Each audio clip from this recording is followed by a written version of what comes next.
Talbot County Board of Education special call meeting for the facilities study review and discussion for March 17th, 2023. 2025 is now called to order. You'd all like to stand for a moment of silence and the pledge of allegiance presented by Dr. Barnett.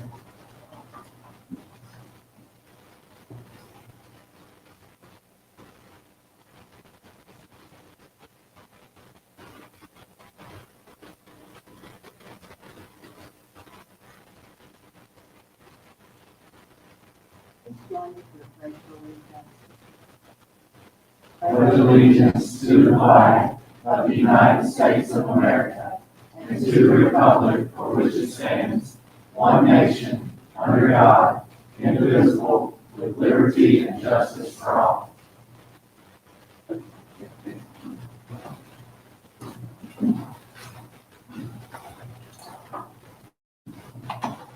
All right, you see the agenda. Is there, we need to make any adjustments of the agenda? If not, I seek a motion for approval.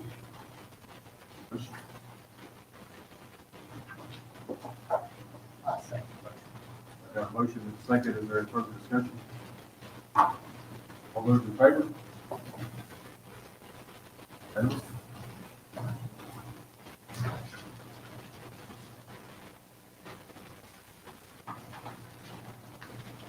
So the purpose of the meeting is to discuss the logistics study that we've talked about for a while, and our new board members have been caught up on. Kind of looked at an option 10A, which kind of moves sixth grade to the middle school. Does some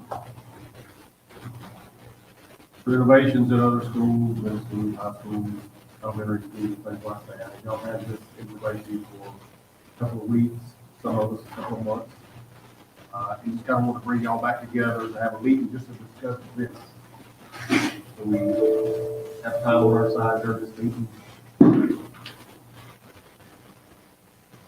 the floor is kind of open to anybody who has any things that they might bring up about the plan that we looked at the most. Would be highly relevant.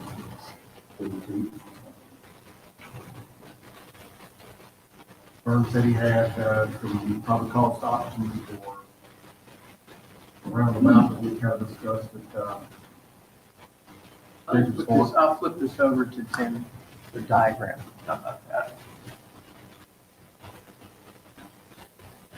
We can, that'll help a little bit. There we go.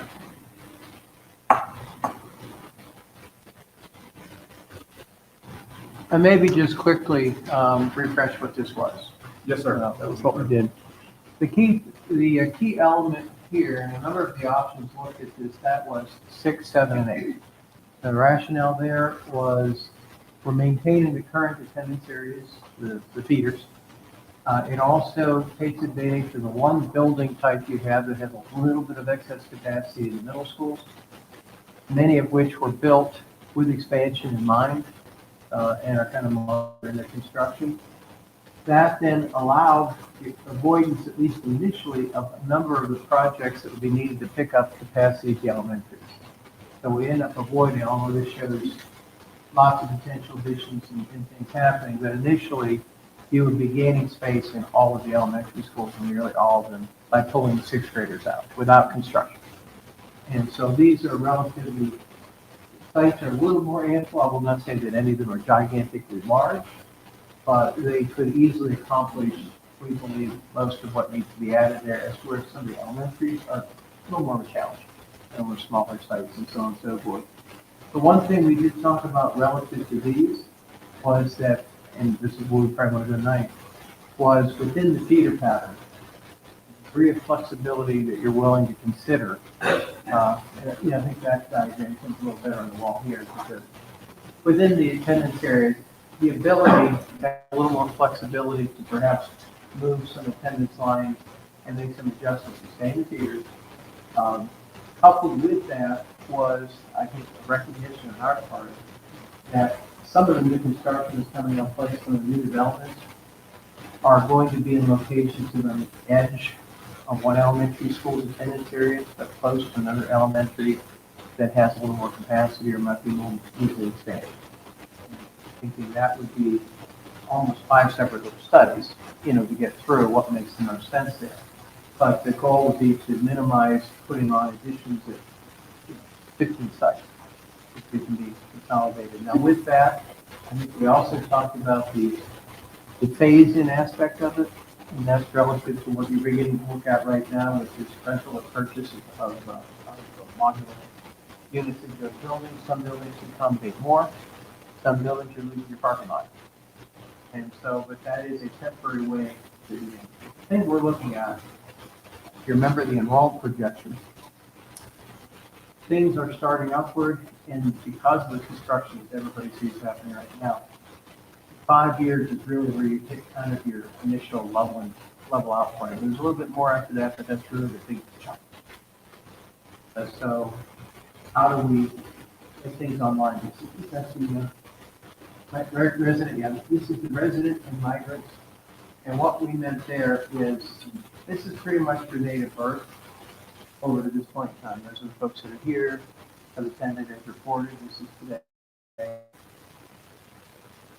Yeah, and that was about 15,800 or so. It moved up a little bit, you're starting to see it. But this is 5 years from now. You see out there, and continue to move up. That's about, Chris, you can see that right? I think it's Yeah, you're right there in front of the screen. 18? Yeah. And then you will see that it continues up and has a little bit of a drop off here as we get out to 10 years. Some of that could be the byproduct of slowdown, that they've built out everything they're going to build.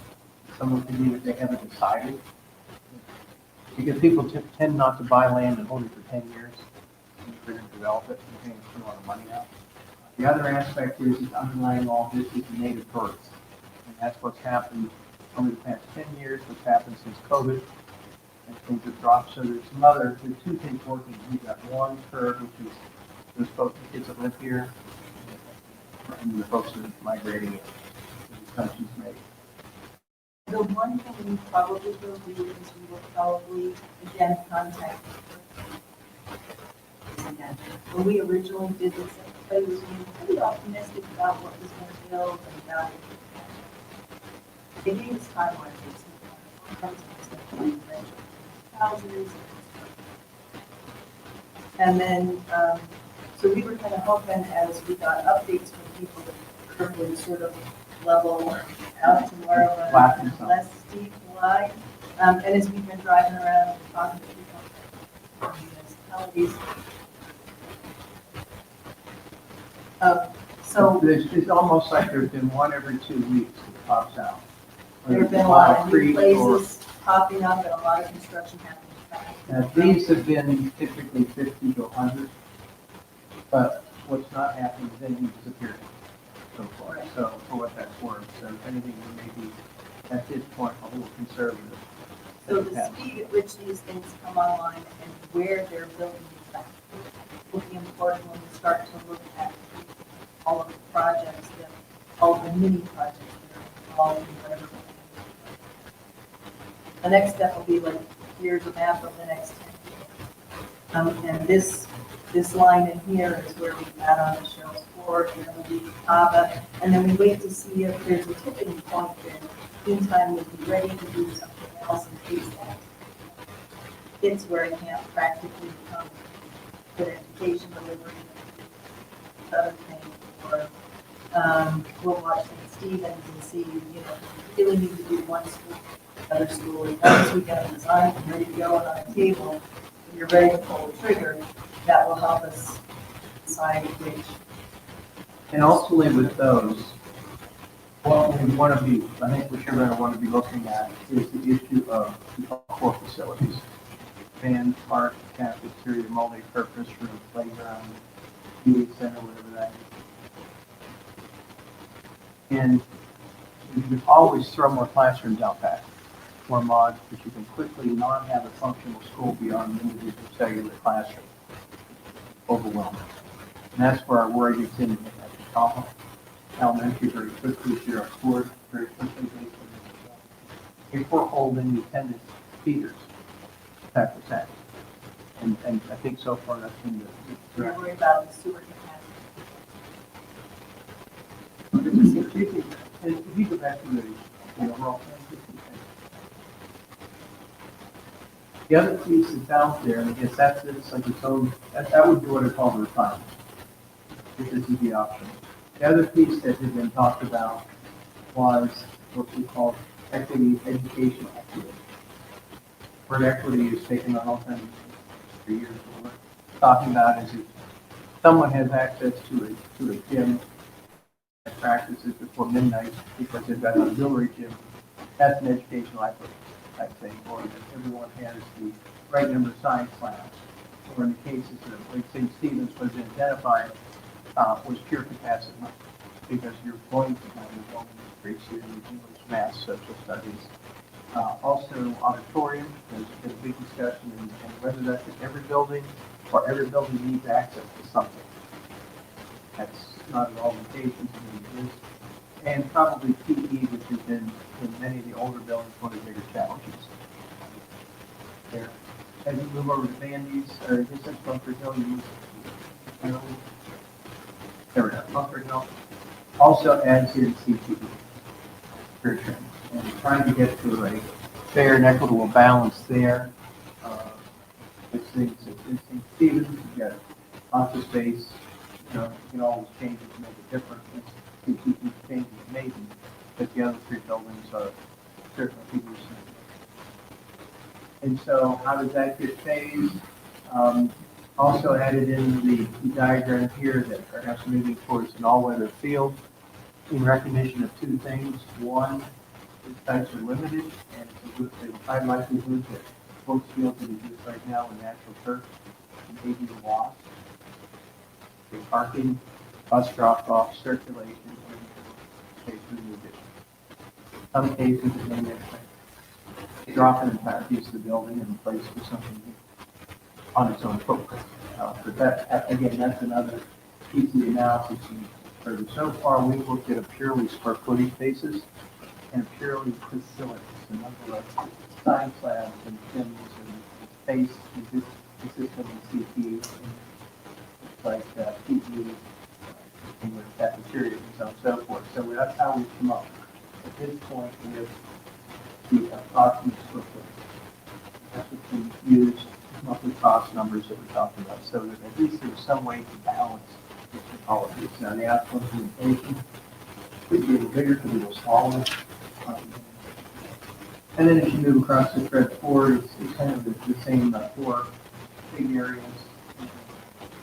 So that's, there's really three, I'll call it three big projects within the three, I'll call medium projects and the big project. First piece, to implement all this really seems to be getting that space at the middle. Because that's implementing the fixed element.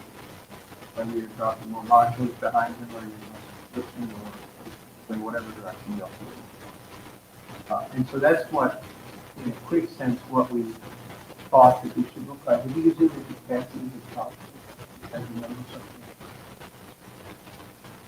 Set up and listen. We have 16 K-5 buildings, consist of over 10,700 seats. That's that buffer. The gross capacity of the building is 9,136. That's every chair in every room can be filled in every period of day. That's your scheduling. And it shouldn't have to be lunch periods, because this is using your class size standard. So what we've done then to create that buffer is we've taken this stage. You can say, well, we want to use 90. Still a little bit less. You can say we want to use 80. More. So this is a number that ultimately the board. In the middle schools and high schools, we utilize an 80% adjustment factor. And what that's reflecting is the fact that you have block scheduling. Block scheduling, either 4-period day or 4+1/2 or whatever the case may be. Invariably, you have more spaces down when the students in that particular section, the teacher is at lunch, the prep period, so on and so forth. So it's a little less efficient space-wise. educational amount to offset that. So at middle school and high school, we've used an 80% utilization. And that kind of reflects, tries to reflect that. The goal was not to have everybody in every seat, in every room, every period perfectly scheduled. If you get guidance down, it's impossible, no matter how many computers you have to offset. But so what we're looking at is 25,300 seats. With these buffers applied, becomes 20,700. And if you drag that across, just one more line. We didn't have to do Oh, for this one, okay, we did the next one. it. We actually were starting to get costs. Yeah, we utilize some of those in our numbers. Okay. Sorry, I just wanted to No, give a quick refresh. perfect, yeah, that was a good refresh.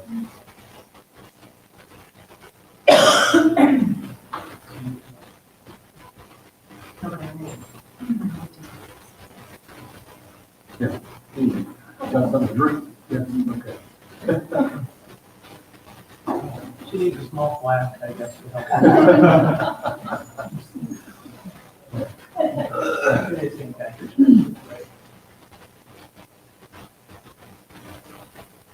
So this option 10 up here that says the high school equity, the same, just right here, we got. Yeah, That yeah, says, it's just a, look expansion, okay. we just modified the graph a little bit, Gotcha. to make it a little obvious that we're talking about those.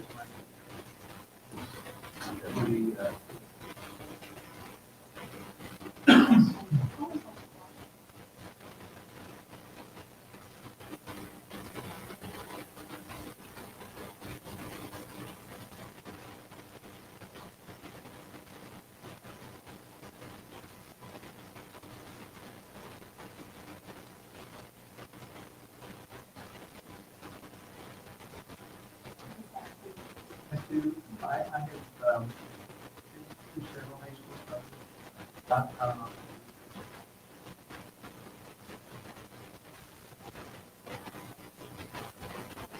And ultimately, in that case, we were able to bring in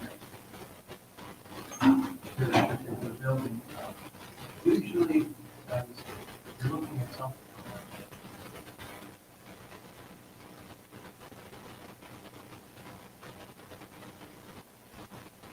Only say about 10%. Our condition.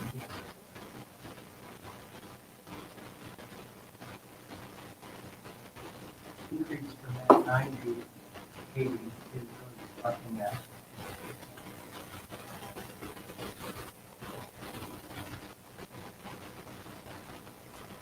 That said, still include one or two large periods.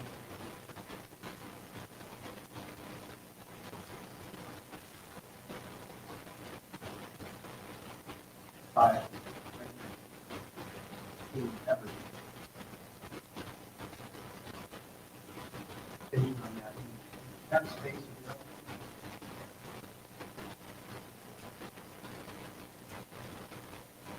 That's a little bit.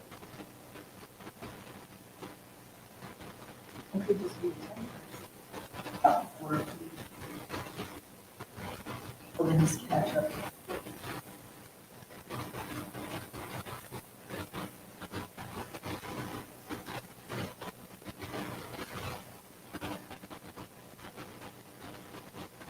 Typically what we find in schools.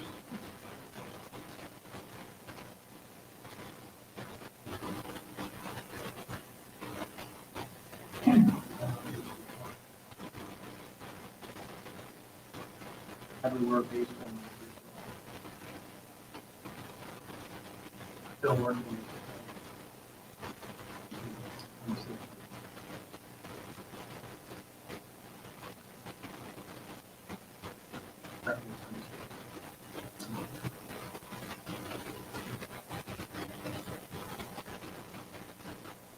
What capacity facilities do we use now? Well, we have maximum capacity, identified as that DEI number, Right. square footage number, every seat, every room. Our adjusted capacity for elementary, not percent, Okay. taking into consideration the use of art, music, sports, PE, all those ancillary programs that are necessary. Otherwise, those programs are on the card. Really, it's not doing all of that time. Not those programs that can be done. So we're pretty in line with the numbers we have. Right. Yeah, so the capacity numbers actually version a couple of years ago, using a standard. So, yes, we're using this. Okay, all right, thank you. And one of the things that is also affecting it, not only did DPI lower the required capacity, but you have an increase in the growth and PC students and also needs for things like this. You're losing some full-size classrooms to sell as that portion of the population. Classrooms instead of one. Where you once 10, 15 years ago.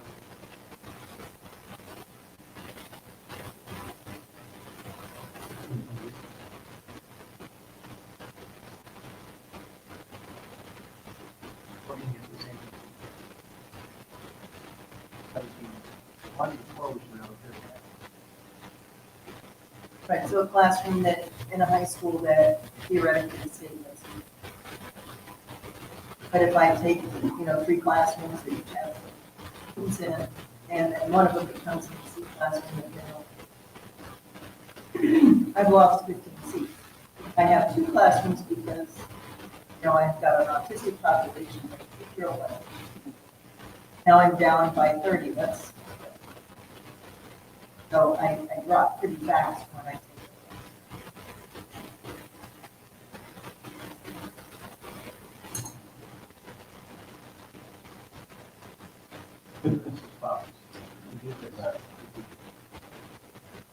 So we're talking about moving. What school do we go? So the changes. Motion. Thanks. I think it's too hard for work to be made. Yeah. Maybe most certainly in art. Art is the second. Yeah, it'll be the hardest to work. Maybe is that buffer we talked about last time about.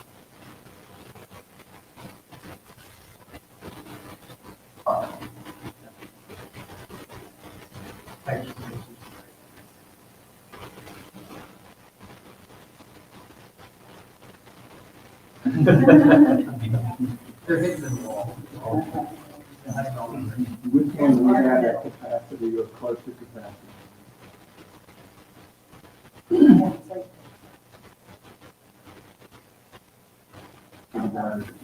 Yeah. You said making art. Yeah, and this art is, the struggle here at art. Struggle here is if you've got fairly limited parking lot access. Grade is a least option. That's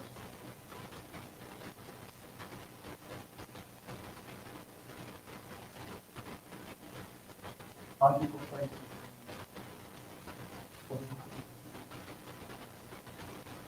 In fact, we're bringing one grade in from all.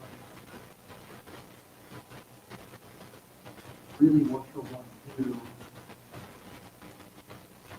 is create a 6th grade self.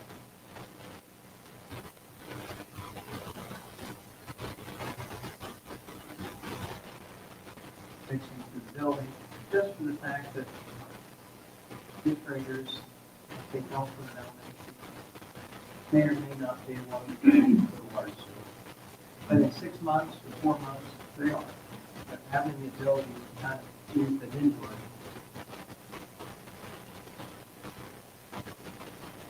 have that opportunity here to bring it to the United States. Some buildings is more, cases needed. That sound right, Mr. Burke? Yeah. About letting the sixth graders aren't mature enough once they get to middle school and So, yes, and what I'll say about that is I worked at a 6-8 middle school for 4 years in Will. And the way those schools are set up, it's kind of like a giant hashtag. So you have a wing that was 6th grade, that was kind of isolated, 7, 8, and the encore area. So they all, it's kind of like, you can do that with Middle Creek, really educated sport pretty easily because they already have the existing structure where they could. 6th graders are elementary school kids, 7th graders are these two different birds, and 8th graders become human kids, right? So the degree of separation is very much. You asked a question about, I'll just use square footage here. How do you got inside there? If you're looking at our fees,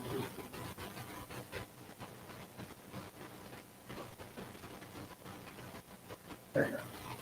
What we made assumptions, we did sketches and things to make sure. And our, what we're visualizing, probably needing about 40. And about 15,500. How do you something that I have to do net? Work with stair towers and certain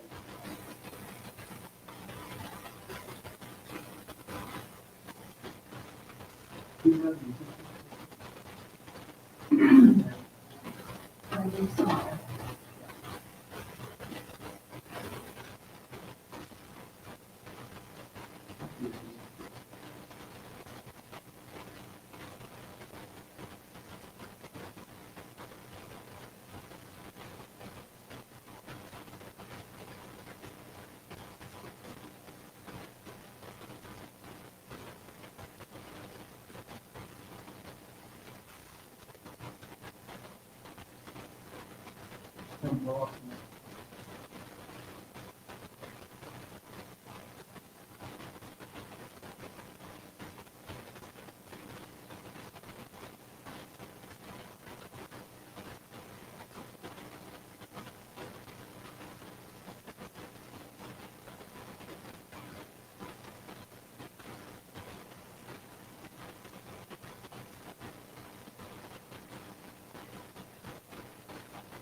Essentially, ours is about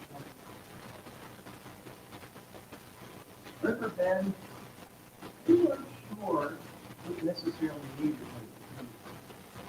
Couldn't find anything. Ultimately, what's happening in the elementary? We don't have things. Finding some Mill Creek, people live in different stores, we're talking about 99. That's about the size of elementary school itself. That's a different size, a little bit more renovation. Then back to the middle school, we're actually coming up with 1,000 square feet of new space. Probably give you a accommodate. Square feet of renovation, I don't think. Heavy duty. For about 16,000.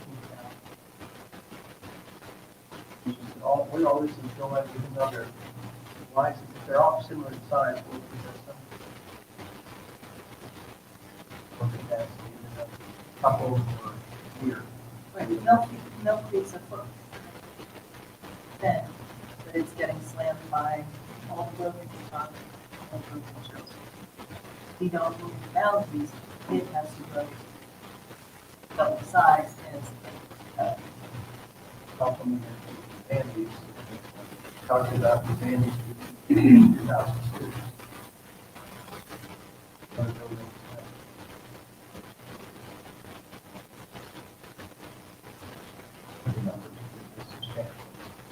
still a lot bigger. Not as big as a lot of other people.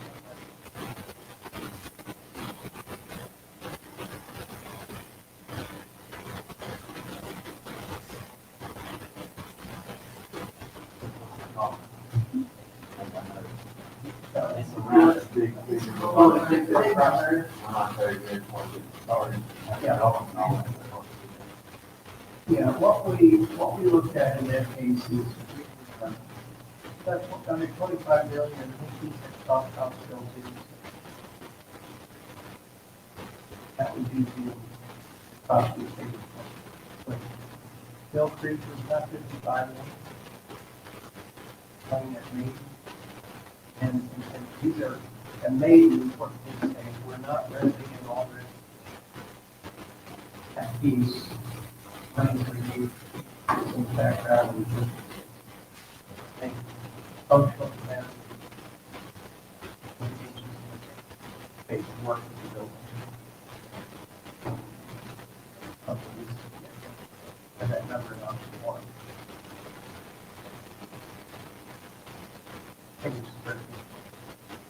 And generally, when we address it, we fill in the middle open space and the whole building as a single function. Think it's security, And you know, So on the old part of the apartment, that kind of made this the old part. I can do. Cut that out, or that's a different, then add on renovation. right, we're trying to stay away from systemic, but we have that systemic list that was 90 million people we had come before, which itself was not a total reconstruction, it was addressing immediate 1 year, 1 to 5, 5 to 10. We're looking at a long-term solution. The rest of that, we probably spend more money. And you see bigger doors and kitchens. But just to, back to the original question here, this is just 24, 25, 30, 50, 105, and then 115 dollars. But you experiment on the gain capacity, get to the 6th grade, and avoid the capacity issues.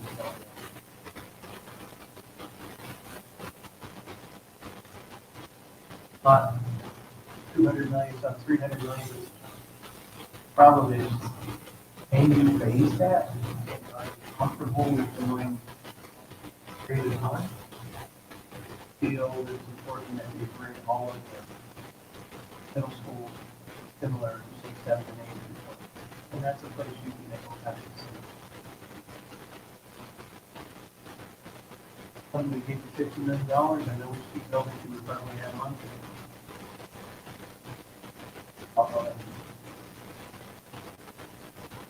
even maybe as a renovation, having more buildings, it's tempting to look at the worst parts of it, something that's leaking or something, or the HVAC system is working.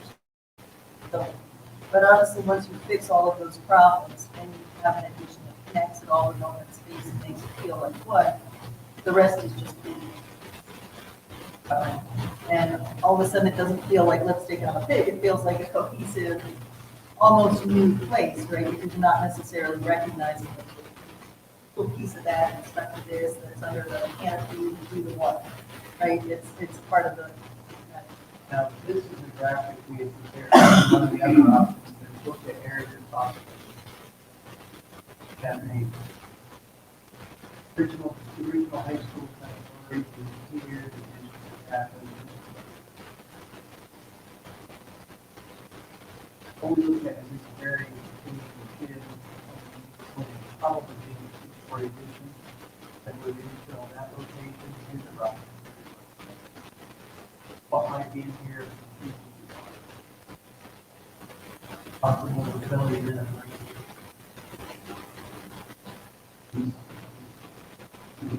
Something like that would be the construction. Hard to link a lot of things together. That's where there are a lot of times we do found space. 8 to 10 classrooms, we build 10 classrooms. For you, we've got to do 10 classrooms. Also the science lab, temp room, cover. So you start looking at other existing classrooms that are suited to some space. Or existing STEM labs that become classrooms, all found spaces. Get the right layout, get the right. It's a little more thinking, but not like the building in the middle of this year. The budget too. You have your existing utility line. Just finding the site. There's, that happened between, I think the permits, sewer extension, water capacity, soil typing, and tech. Sometimes you got to see like the education. You want to make it part of it.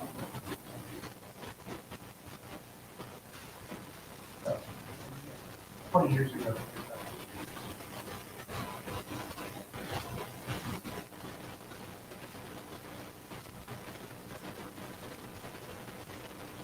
$115 million, the question is how quickly you can spin out 5 months. Probably be preferable for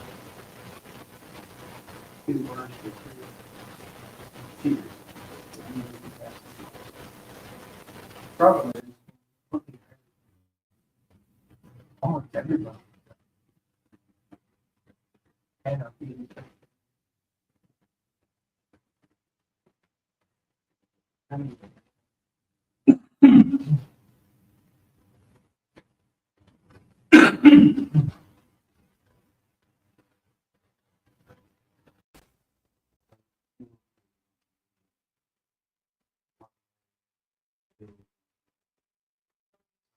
Because if you think about it, adding on buildings. We looked at in our budgeting, you see this.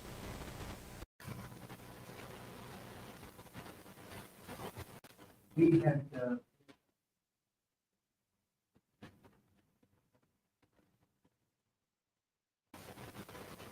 not really scientific, but that's what we want. Some cases, we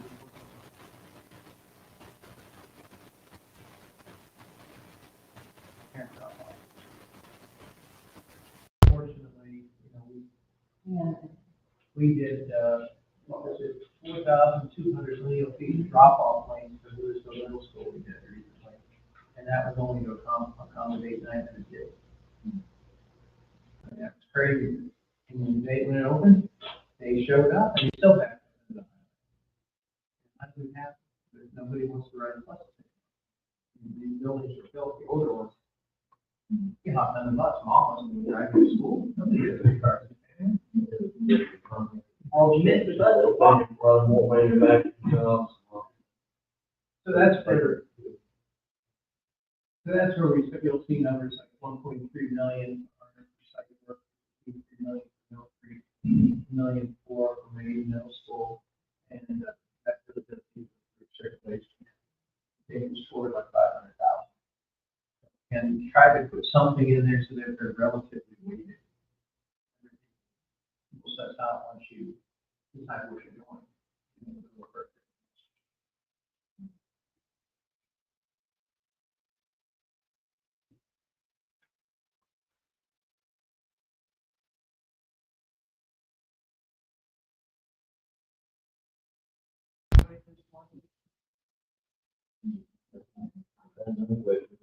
This way, so long, I'll just say.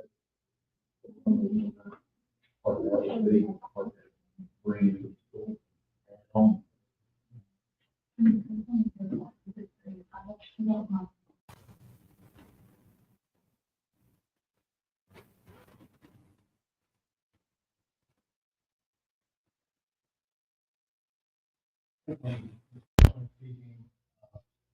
Around the state, it's great together. There's no issue. I think it would be wise to separate 6th grade, so to speak, and then by the time they're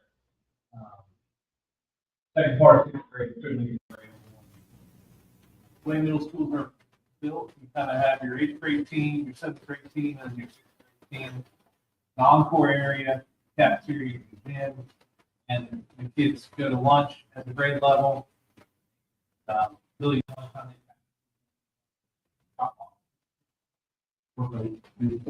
sports, yep, sports would be together, or full clubs, robotics club, archery. Really, other thing that sometimes we will do is sometimes you'll see a team smaller team.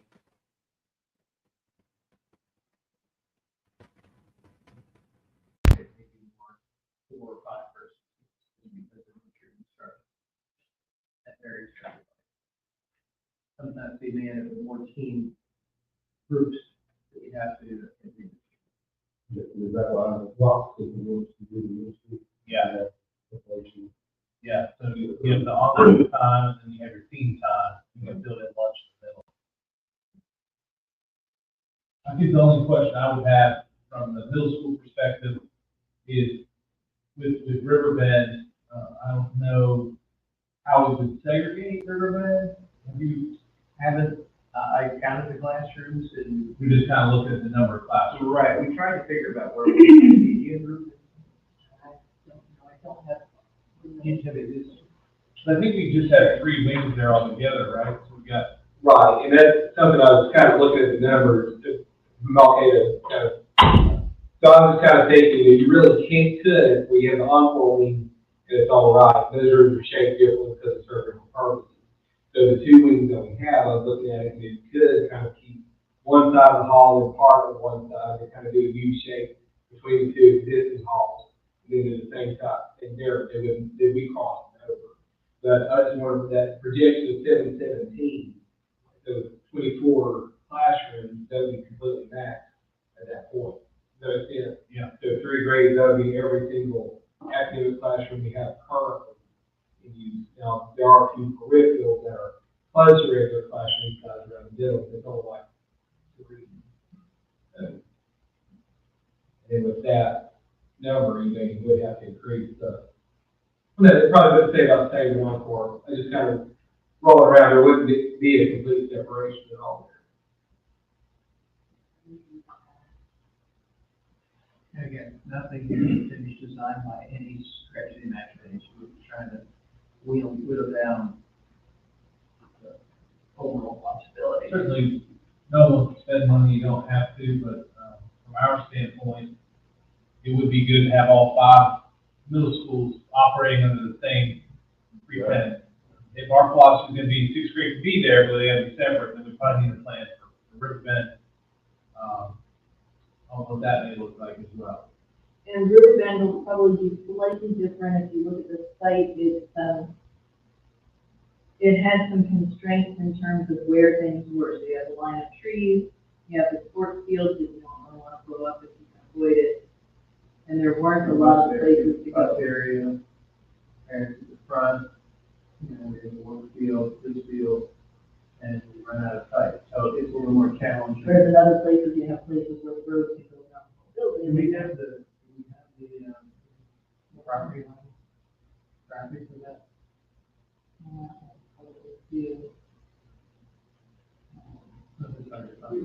We reach over and there's a cross country course that's, and Mr. Burke can speak to that. We've actually got a significant amount of property there. Yeah, and the one thing, like you're talking about moving around the building, one thing I was kind of thinking, because I've been looking at Pumpkin Center, and just kind of wondering what that would look like. So if we did come out with that 4th wing, that would be going into our assistant bus lot. But currently, on the other side of the soccer field, we have an area that's basically useless, a little tennis court. But between that and where the cross-country court is, you could probably, we just be thinking, I was wondering, would you put bus parking there, bring the driveway around? Is kind of where that was what popped in my head the other day. Yeah, this, like I said, the challenge, And this came out of the GIS Yeah. system, and I think the green the line. challenge is, like I said, we have, of course, we're splitting with the other building. There was a paper street that's still showing up on the database, county. Well, and some of them it is a shift because the county wasn't working properly, so.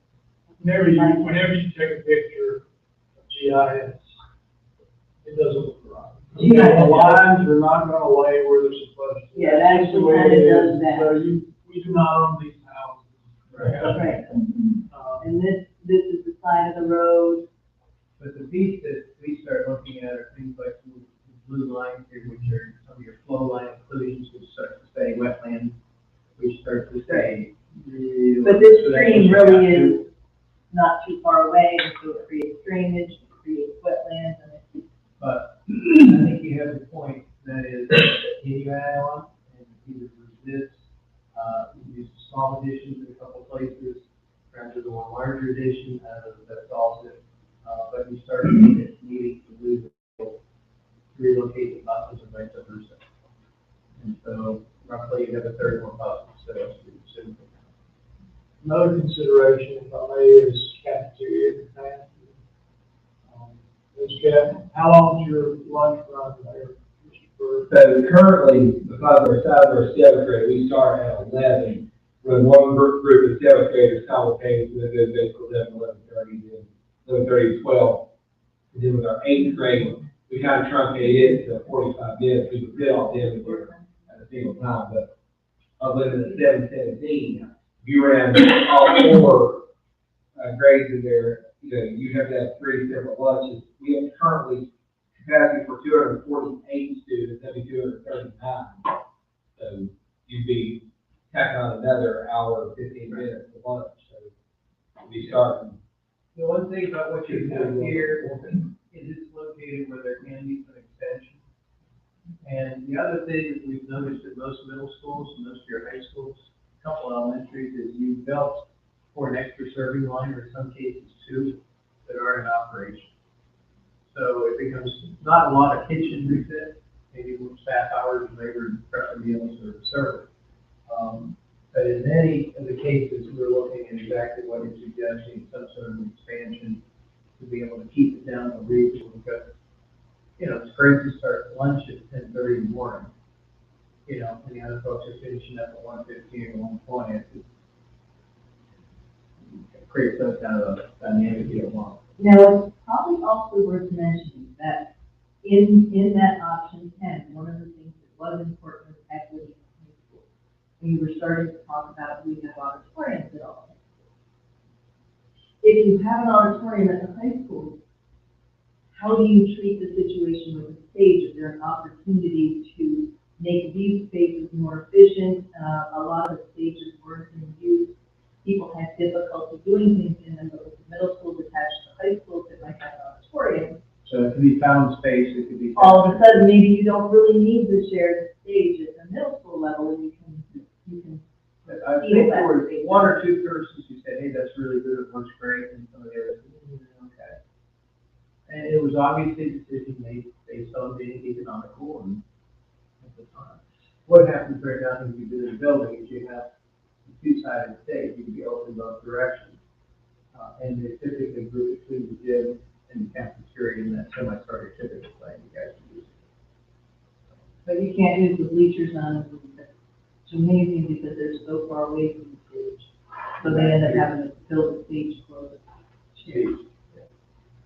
I think that. And you always sacrifice something when you go to multi-use.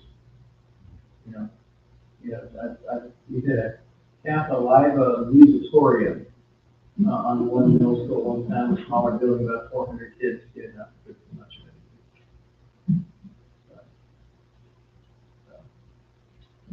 it. Good point. There at Riverbend, do you have an option to go up with the exception out there? In every location, I think the option going up makes sense, if it's a large enough piece. There's a cost effectiveness for 2 stories, and you're building one foundation.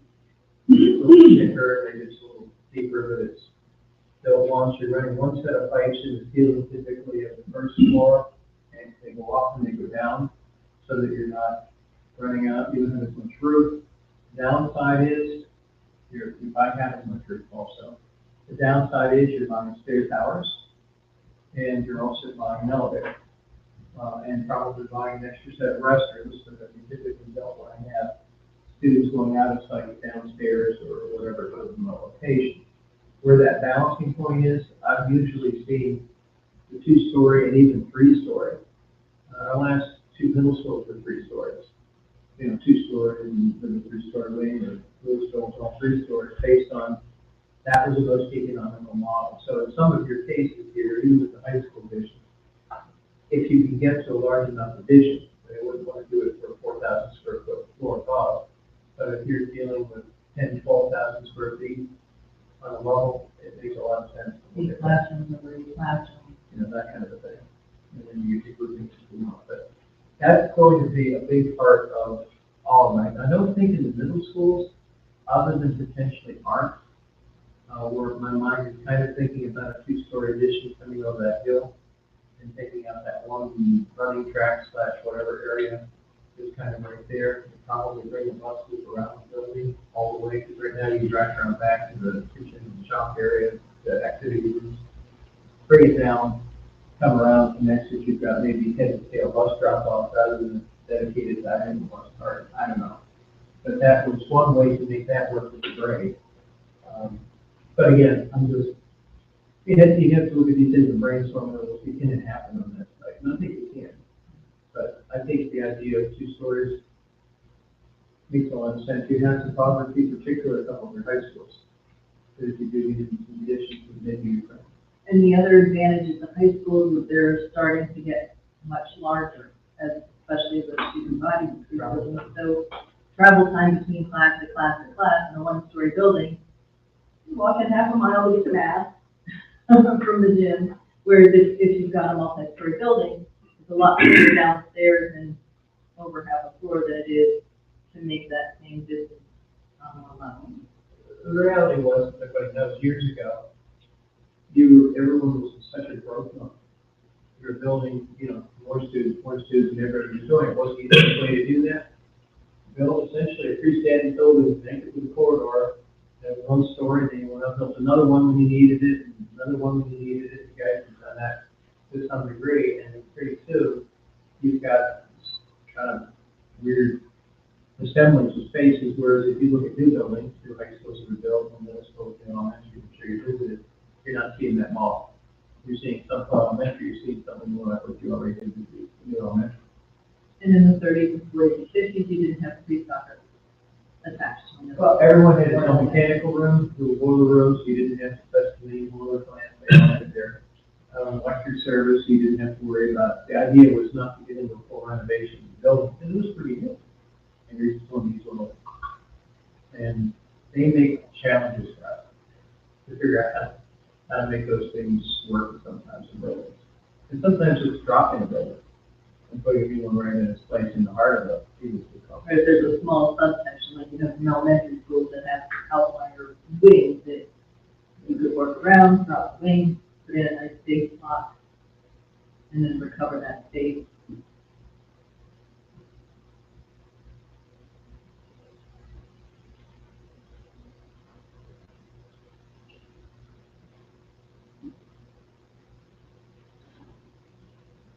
Anything else on the middle schools that you help with?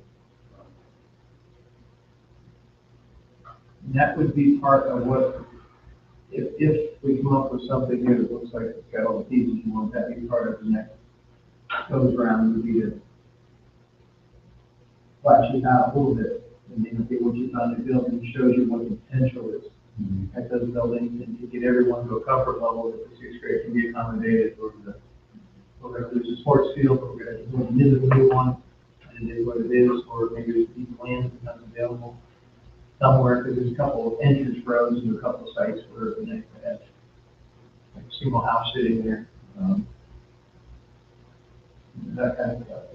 We don't want to talk property acquisition in open meetings or anything like that, just saying that flexibility is what we kind of look for. Kind of hit on that the other night, but when you're thinking about more students coming to school too, your car ride lines, some of the stuff, and I know we talked about accessibility already being difficult at some of the places, so that would be something that we would need to upgrade to when we think about moving more kids there. It will help our elementary lines though, if we move grade out. Now, it depends on how many kids come in, but it would help elementary, but we need some, either more stacking or, roundabout at Fred P. Ford, James Fork, or whatever that may be at Riverbend, roundabout around the school. So that would be an additional cost, and something we have to consider. Yeah, we were looking at, we knew that might be a question, and essentially what we're seeing, about $120,000 per roundabout. That's assuming a 2-lane with the median, the amount of curve on the inside, they can be dropped in parking lots here, and here. The other time they can define an entry point. For roads on the outside, sometimes you can just clean up a lot of circulation between parents and buses internal. So they're kind of neat, as long as you're not going with those reverse things like they just did come in on the left side and you cross over to, it's. Be able to come through the tunnel. Yeah, it is, like, it works, but you're scared to death the first time you drive it. I think that's what makes sense. But, that's gonna be a big part of some of your sites, I think you're dead on, is the transportation, drop off, circulation, care. Because none of them were visualizing the number of parents being driving now, even in 2005.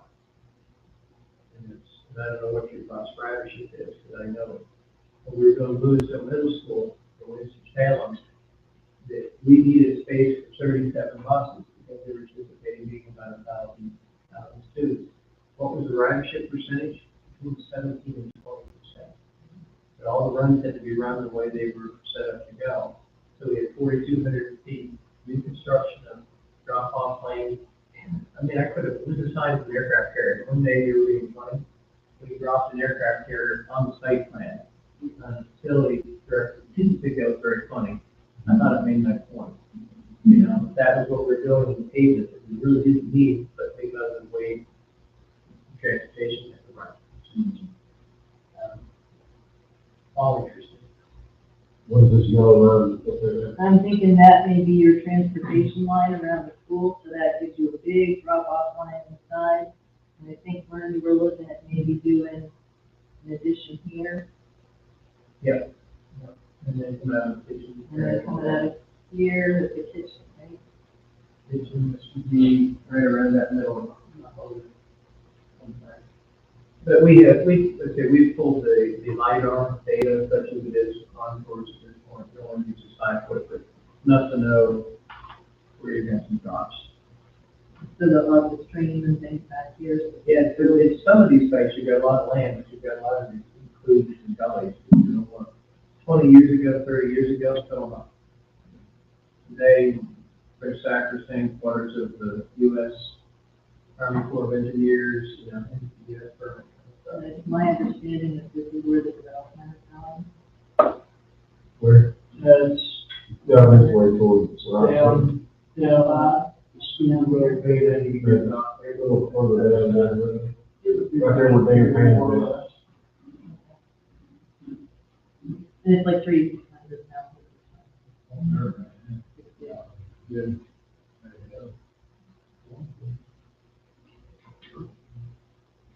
And that was when we met with people, we were like, yeah, someday that might happen. We were thinking someday with that much.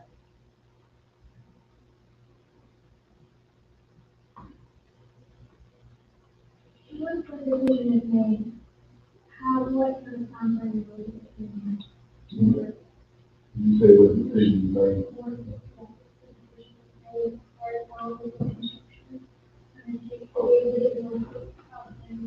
Able to take.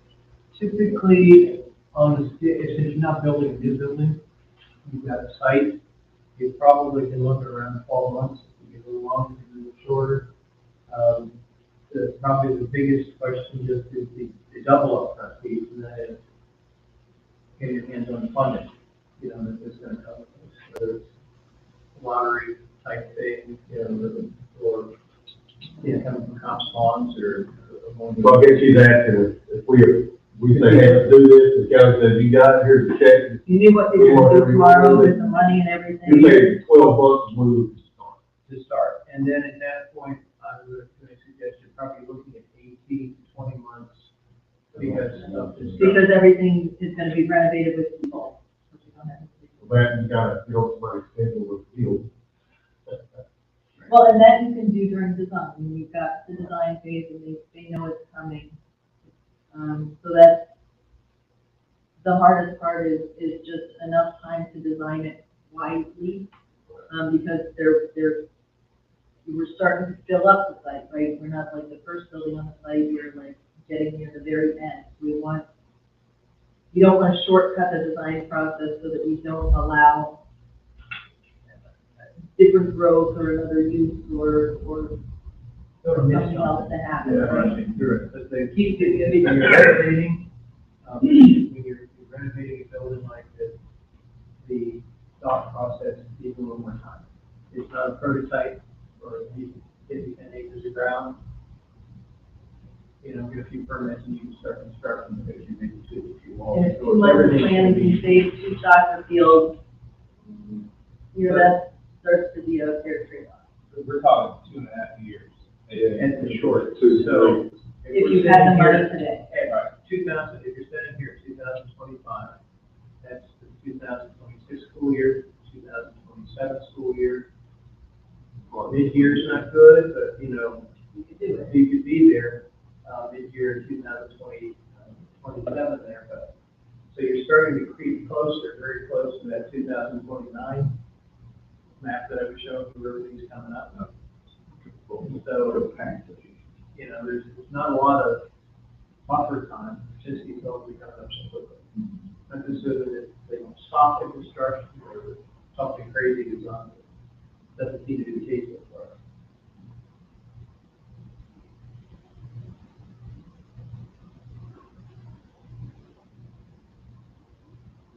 But it's not necessarily the cheapest initial phase. It's nice to be willing to do a couple of 5, 10, 15 elementary smaller, but you'd be spending a lot, if you remember some of the other options, we were spending a lot of money to maintain K-6.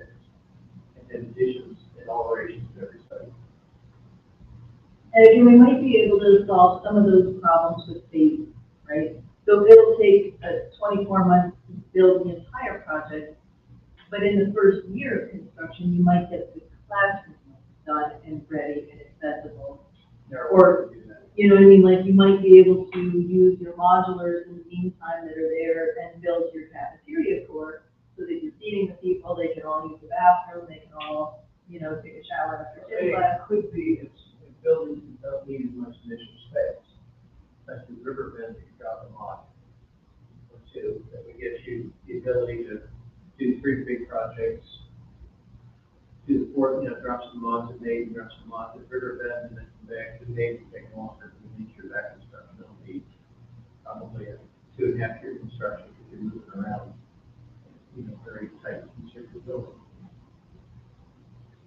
There's a lot of ways that we can think in place, and that would be the piece in the final plan would be to get this calendar stretched out for you. You go tell the commissioner, guys, here's the kids, here's the needs, they're smashed into one another, and we're out of time. And how do we accomplish the capacity quickly and then, you know, fill in the blanks and get some of those equity issues dealt with without moving people off the site, making it a wholly second project, but what we do in the order of proceeding of each existing project that might help with the immediate concern.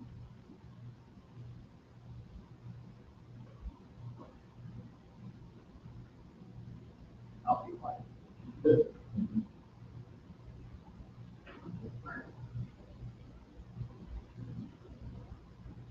As Dan and I've been just kind of sitting around, we talked to Kat this morning. I think we're 5 years away, probably realistically, to get the 6th grade into another facility with construction. So what does that look like? Because by the time you have a plan with commissioners get the money for it, and we plan it. So everything we would be planning would be to kind of be accessible by 2030. Kindergarten there. I think this morning I thought about our current 1st graders, may be the 1st class, but yeah. So that's why it's hard to wrap your head around, but if we have the framework, and then we build in the specifics in the next, you know, sometime, if we can work with commissioners on what this total bill will be, and then give you all the permission to start planning it, then we can dive into what it specifically is. Right now, I know it's hard to work off the framework. We're talking about a 6th grade year, but a building maybe, a road maybe. Once we commit to the 6th grade and then the high school piece, what does that look like? And then work with them on what that, how much money we can get, and how soon. Yeah.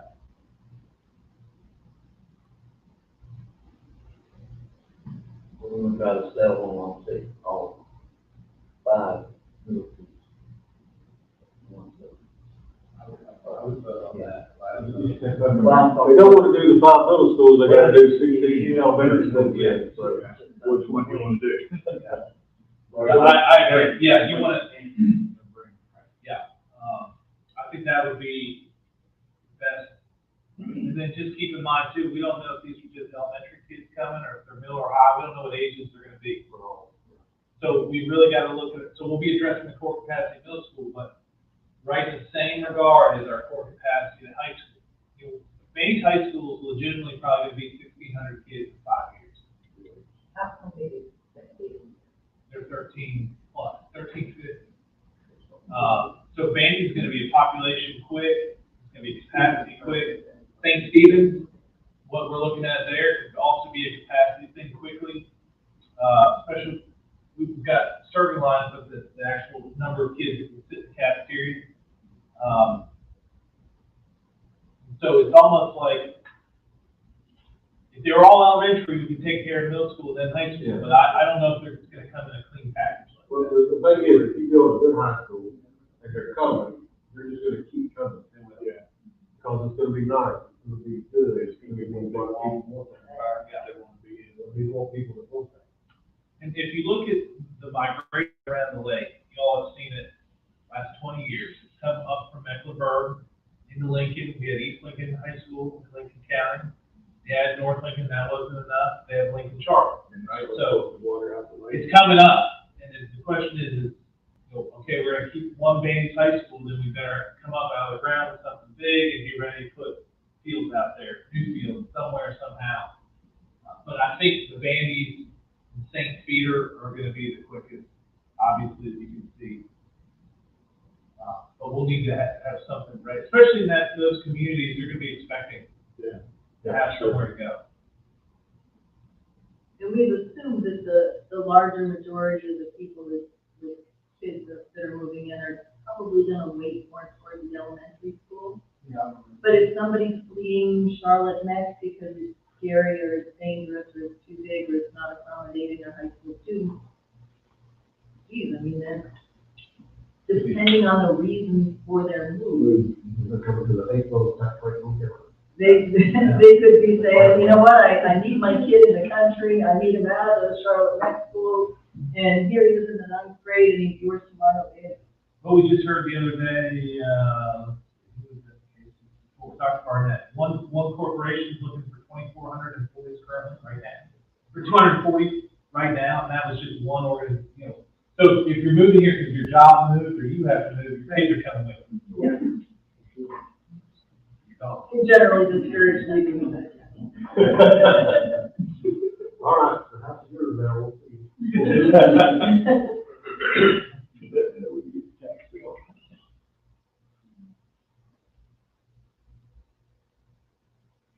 What, something to consider is if we use the 10A framework for now, I know the county manager and commissioners do want to meet with y'all, start really having some conversation. I think the question I would have for you all tonight is this a framework your work, you know, you're willing to at least talk about with them? And then once both entities are on the same page, then we can start filling in where's the driveway, where's the 2 stories. We do have numbers right now. The approximate number of what we're looking at is $750 million-ish. Of course, that, you know, those are today. What's it going to be in 5 years? You know? But that's for everything. That's for everything. Elementary, especially in the high school, the middle school. Right. The whole, what happened. Yeah, I understand that package, is that addressing like all the schools where we need to really update HVAC or even air systems?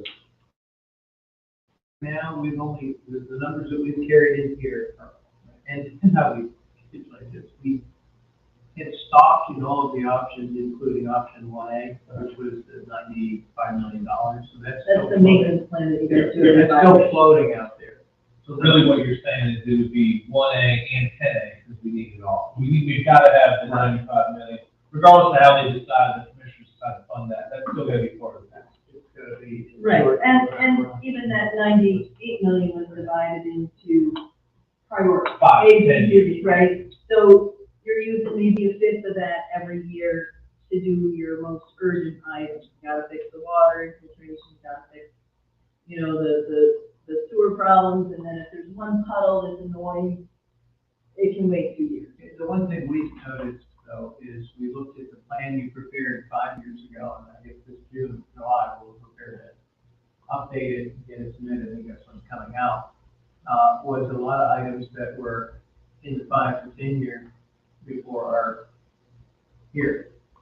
You know, a lot of things that we're now seeing in the current are moving down, they've been there, and some of them got done, so it's kind of growing in that. And I guess with everything else going on, it's not a surprise. Right, and some of those were the things that made, that was waiting for a decision, you renovate, do we really want that money, how do we, you know, make the choices? Amazing. So there, in the 750 million, was the bus garage and like that as well.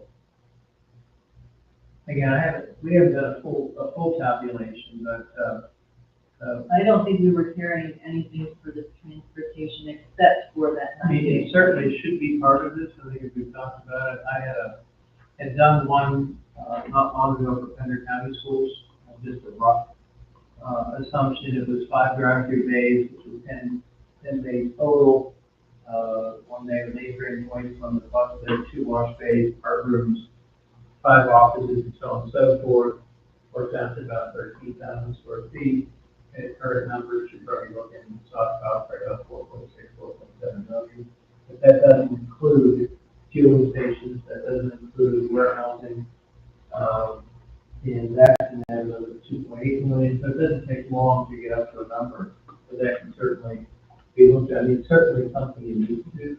You look at the site we have over here, and you look at the investment you have in buses. You know, and like That will only grow, right? More students, we're going to grow, Yeah. and the need will Get small. Denver County, how many buses do they have? We're close to 300. wash bays, one park, you know. Yeah, I just look at about 5. Yeah, there's a, we've got a significant need. So they have 5 drive-through bays and they would need 10. So I don't know. No, that's It's just right. That's just what we do.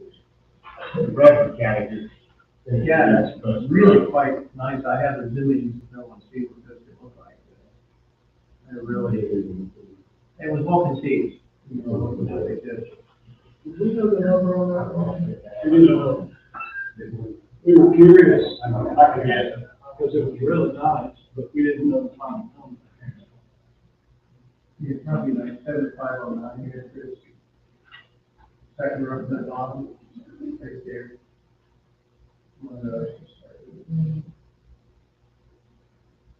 While they're pulling that up, so basically on the table is a 1A, that's the 95 million.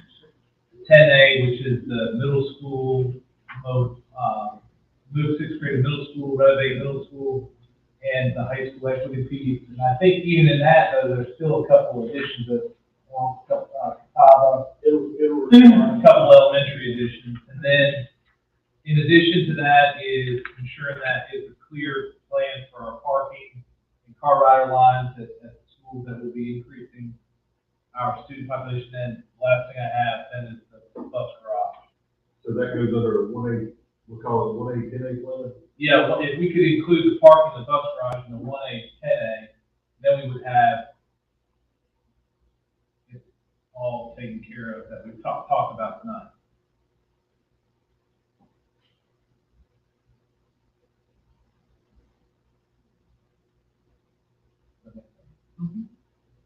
Yeah, I think the biggest piece that we don't have, and will need to be studied, but I think fits within this is that reallocation within each of the feeder areas for elementary. If it's K-5. And part of it's going to be all of a sudden you've created, 15% new capacity in the elementary, so a lot of additions disappear.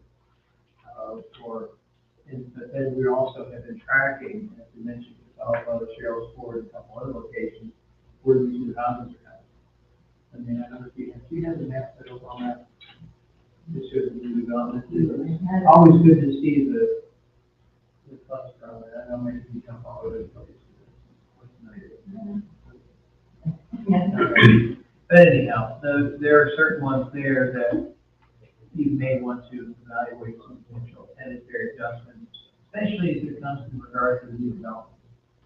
You know, can some of those be moved because no one's had a chance yet to make it there? They're coming from out of the area, which we believe they are mostly.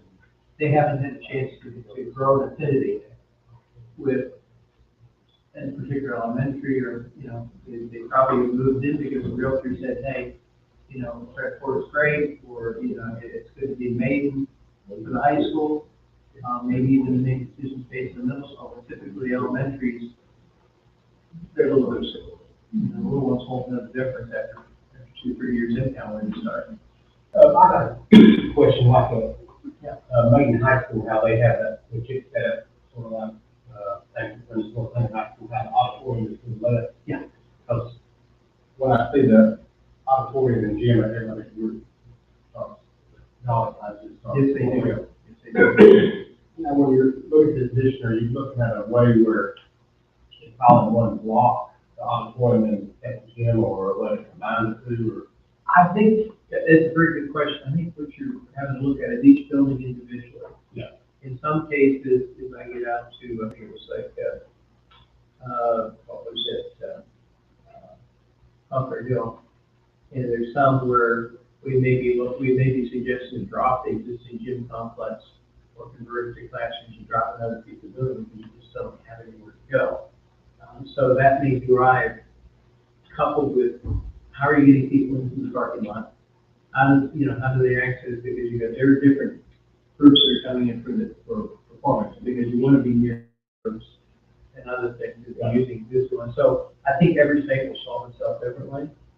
If you can do a single edition and keep it consolidated, that's the way to go. But I think your high schools may be a little more challenging. Because, of course, the other question now is how do you phase potentially in the performing arts? I mean, right now, it's obvious that you kind of overwhelm Maiden with the needs that are there, and more so if you have another 28% of the students here. Is there a site that's more centrally located to be the first? And maybe that's something that gets split in earlier, just so you address an immediate need with the understanding you're going others. You know, and there are some sites here, such as Band-Aids, where we're talking, 8, 10, 12, 16 classrooms, they needed just pure classrooms. Just have someplace to put the students that are coming that way, because they're coming up through the top and they're gonna come through. And so I think that the nice thing about the high school, you have to build everything for the elementary. For the high school, it may be that you set a priority on physical education, or a priority on PE or CTE, and those can be addressed in smaller single projects, especially if they're not all the same edition too. But you need to get on that reinvestment cycle, and how do you weight it? I don't know. You guys have to tell us which way to set it up. But yeah, this is the fun part of it, actually. We want to, for arguing that.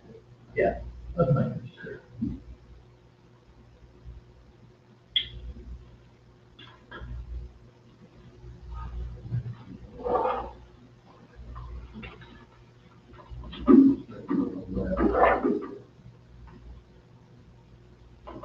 Okay.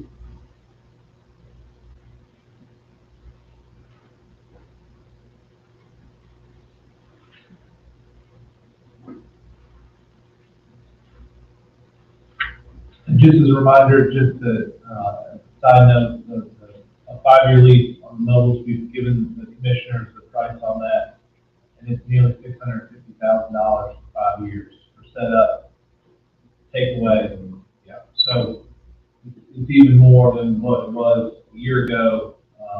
We'll have to re-up the lease at Charles Ford. We have a 2-year lease there, so. And getting them is not the issue, it's paying for them. So, also we have an influx, we can put the mobiles there. Like Ball Creek though, or Charles Ford, might have to start lunch. Yeah. It'll be Right bright. now, we're saying. you know, Cheryl's Ford is already going till 2 o'clock on it right now. And the last two, two blue, I don't believe. Yeah, that's right. Taking into consideration St. Stephen's Elementary, you know, that's one of the places we're talking about dropping them. They've increased 60 students since the start of the school year, and they're already over capacity. And you hate to put a mobile there just to take pressure off the building. It's going to stress the core capacity of that building, but we've got to have a place for kids to be.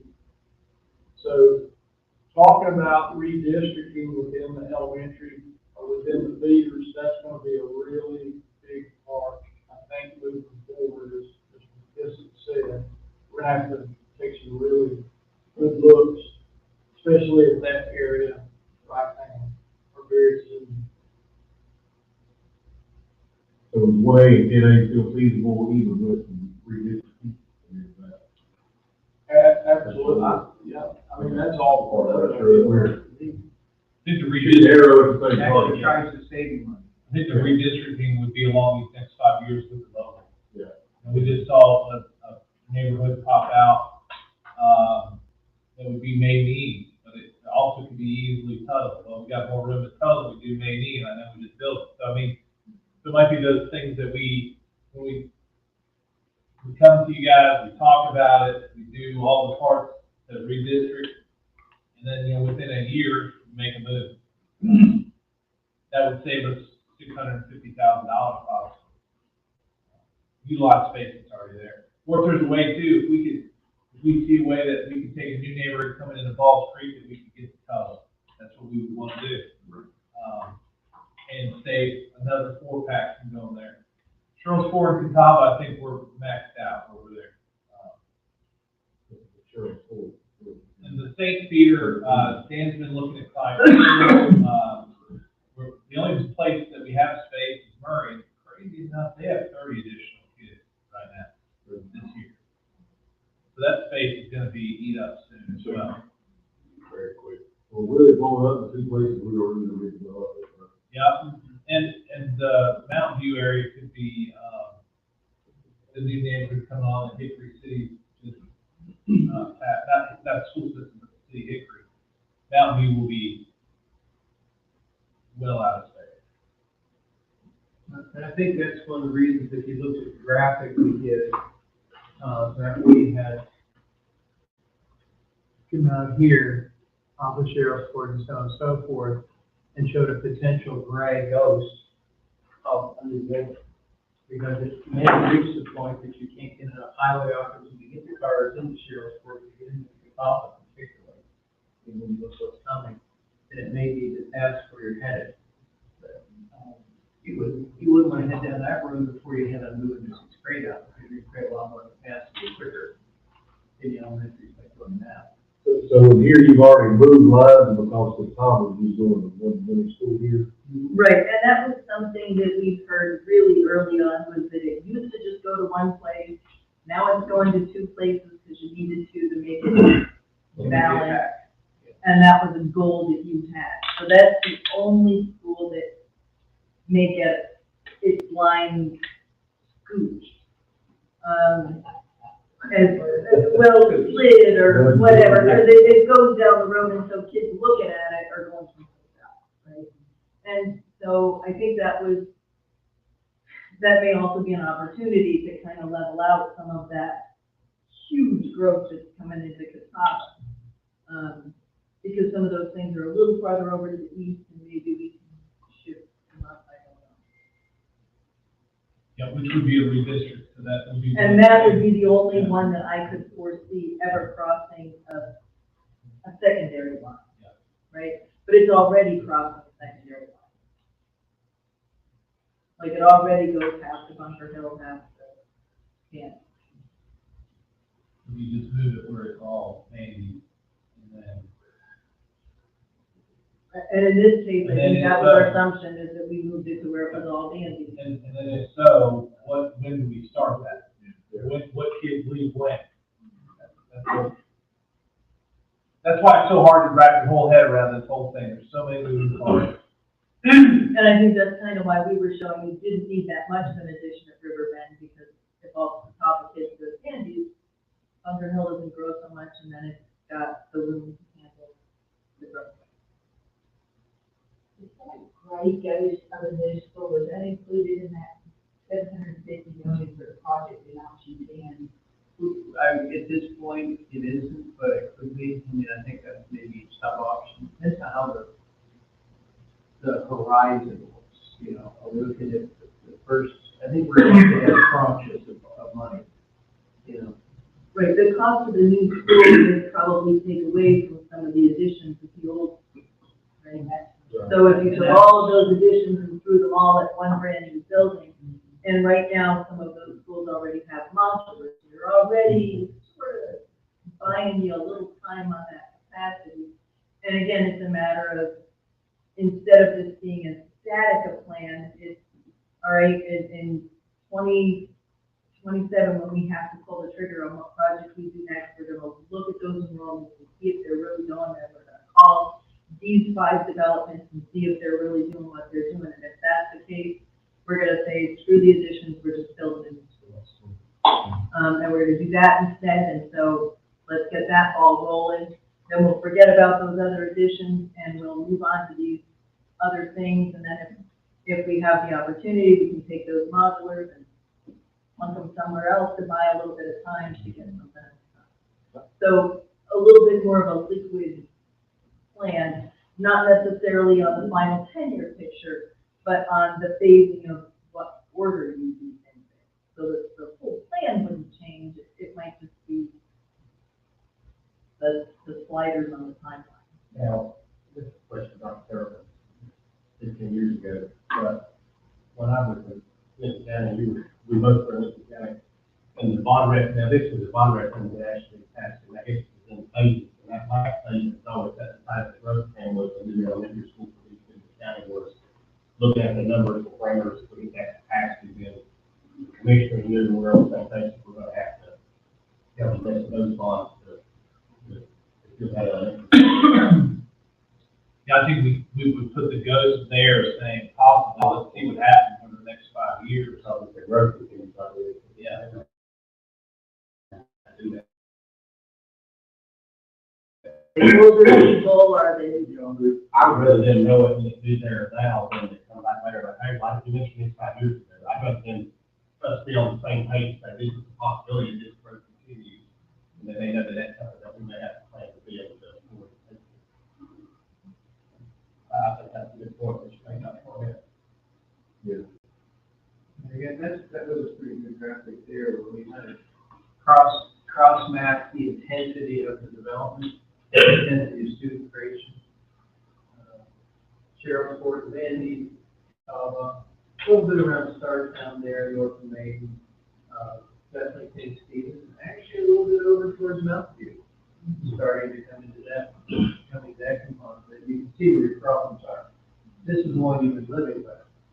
Upstate Center, St. Stephen's, you spent some money already trying to address the high school, but it's not as big a piece as these other two.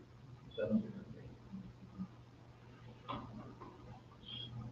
we're trying to find a way to visualize the data for you that's a little easier, because it's a lot of numbers.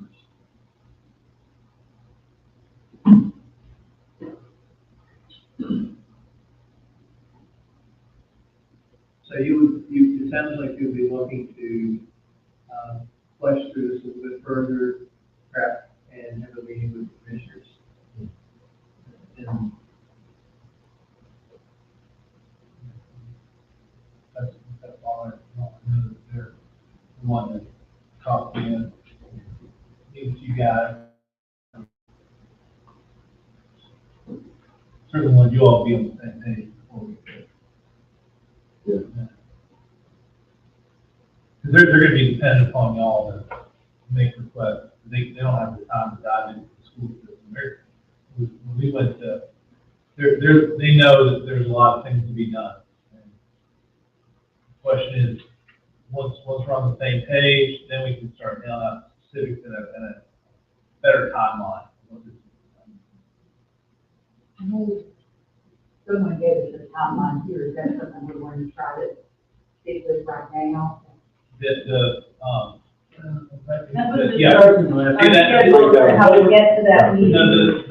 There's pieces of that. The one, when I talked to, Mary last time, they were interested in, meeting with you guys early April rather than late April, if it was possible. I think they're finalizing their budget at the end of May, and I think they're trying to get a grasp on everything. Dr. Snyder, we need to repeat it some. Yeah. What if, and I just want to make sure everybody understands, it would be a proposal to present to the commission. Yes. And that would be 10A plus 1. And then we should, plus the, School bus garage, school bus garage, plus parking, to go to school. car riders, to go to school, and then, How far away from we in the state meeting from this? Possibly need to go around here at school, because we got two up there that are pretty close, right? Well, you got pad ready up there, Snow Creek. Snow Creek. And probably 8 classrooms. The pad ready at Murray, you could add 4. Okay. So you've got 12 potential classrooms in that. Okay. So you can, with some redistricting, sort of kind of make that work for a while. Okay. Those are pad ready locations. Problem is, the schools all are in the southern part of their own individual feeder areas. And so they're already close to district lines of either Dayton or Bunker. Right. Hickory City. So you may have some kind of wonky areas there. You know, the general rule is don't drive past the school to get to another school. Right. So we could do additions and things like that, those that are pad ready and Snow so Creek, forth. Snow Creek and Murray are pad ready. The problem is, at St. Stephen's Elementary School, the road is right there on Spencer Road, across the street. So what do you do with that? That means your edges are what you have to lose. Right. We've already done that once. And this is not crazy, so you can almost visualize the addition. I do have, It was designed for that. I do have. When we take our 6th grades out, in general, we're talking 3 to 4 classrooms that you're gonna open up. Okay. So that's a considerable amount.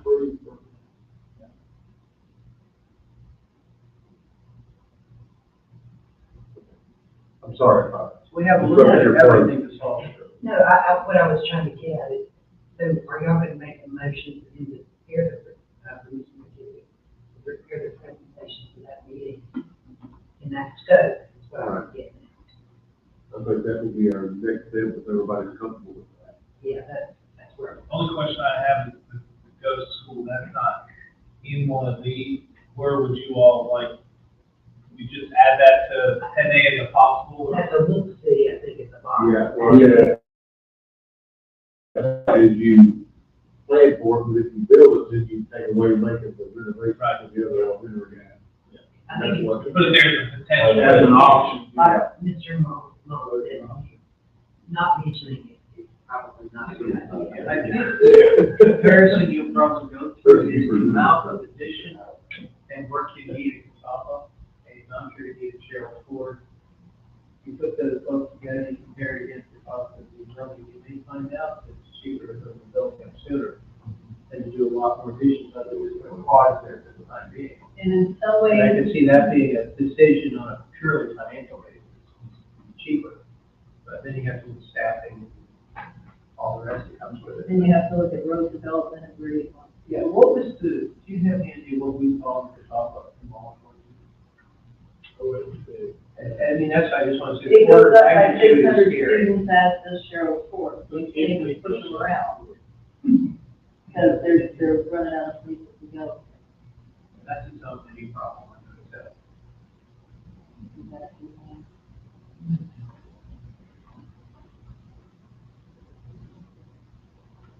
So the commissioner say when they want to meet, you say? The early April, Early April. we, whenever have to try to throw out some dates that work for y'all, let's throw out some dates and hopefully we can marry something up. So tonight we're looking for a motion for 1A, 10A with recommended Yeah. changes and ask for, Right. present with commissioners in early April. Yeah, as a date to be decided amongst both. Yeah, so 10A, 1A, plus, bus garage, plus parking in Colorado, plus, the Ghost Elementary School, I don't know how y'all. The potential in the. Potential. And then you may want to mention that in the meantime, you may need to do some research. They don't believe it. That's a plus, I guess a plus for us that we're trying to mitigate our damages, so to speak. Do we need to mention the 95 million that's stated for? That's one. That's one. Somebody, I just will jump back to this real quick, the comment we wanted. As we're looking at Cobb Elementary School, parent capacity is about 550, it's got 471. You had 413, you're about 87%.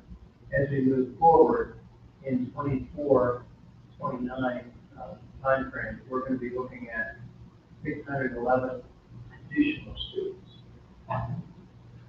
And that's only a 5-year period. If you count the additional 5 years, it's a 10-year period, it's 361. So it's just under 1,000 students being added to the existing elementary schools, 500 student school. Now remember, when the 360 show up, it'll be 5 years later, so a lot of those initial kids will be done, right? So it's not all, it's not 900 kids, and they're coming in year by year. Wall Street, the same thing, there you're looking at 794, your 684 adjusted capacity, but you're looking at 368 on top of it, 341 further. Gerald's Ford, 747, you're taking up 635 more students in the next 5 years.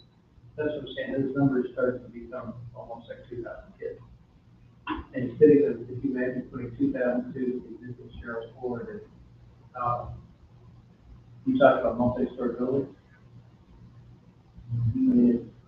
And one of the concerns was that, on that hot map, what happens if 150 brings 1%?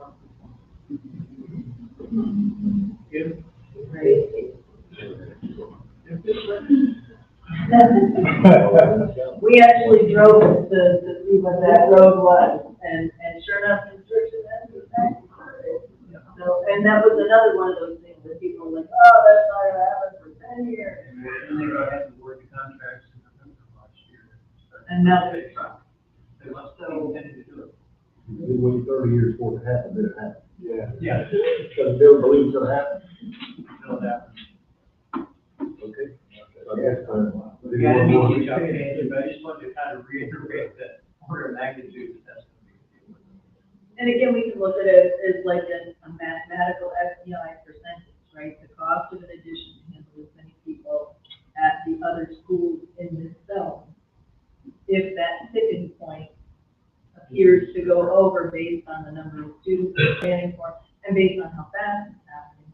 The other advantage that you have is that it'll probably take longer to prepare the site, but the construction itself may be able to be a little faster because it's not occupied, right? The key thing you'll need to decide at some point, and not necessarily tonight, but what is your maximum elementary school size? If we know it's K-5, what is the target? I've done 1,500 student elementary schools, where there's 4 schools in one zone, and I've done other folks who said 500 is all it could ever be, and other folks who say 800. There's a lot of research in all kind of places, then they separate the building and they work at what grades you have. But that will help inform, at some point, your triggers as you move beyond this, I'll call it phase NA1, phase 1, which is the 6th grade, and move into the elementary piece. And 4 schools within a school would work, we've got to have enough land to put that on. What's the adjusted capacity space because that's the one that we're putting.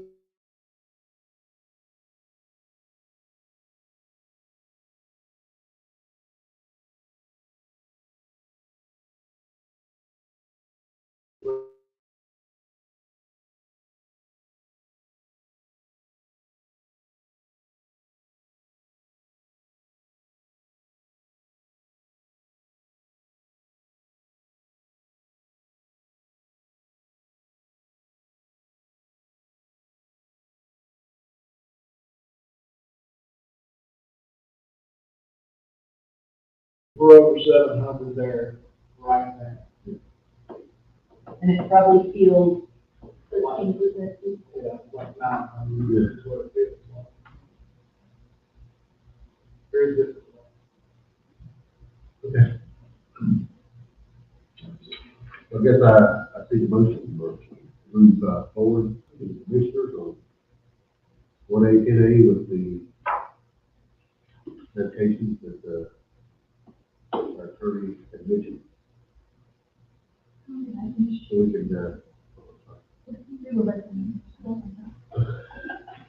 so just move that forward to a meeting with our county commissioners, in May and April. Under what you had mentioned. She can hear you. Got the bell mic on you. Of the motion and second, any further discussion? Hearing none, all those in favor?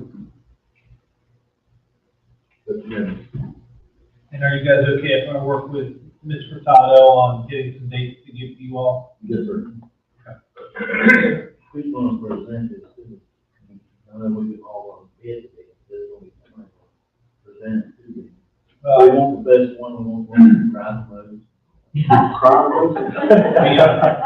actually talked before the meeting, Pastor, we thought the pastor would be the best one to deliver this message. I can make some things pretty hot. It's up to y'all however you want it presented, we'll be able to put the presentation together, it might be something, to think through on what that looks like. It's probably better for us to be sitting in the audience and be a resource rather than being. That come from.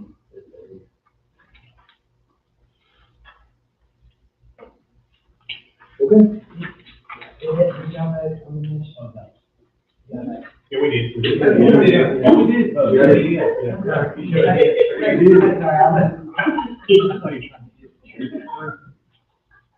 Okay, now I need a motion to adjourn the special call meeting for facility study review and discussion for 1/5/2025. I'll make a motion. Any further discussion? All those in favor? So adjourned. All right, thank y'all.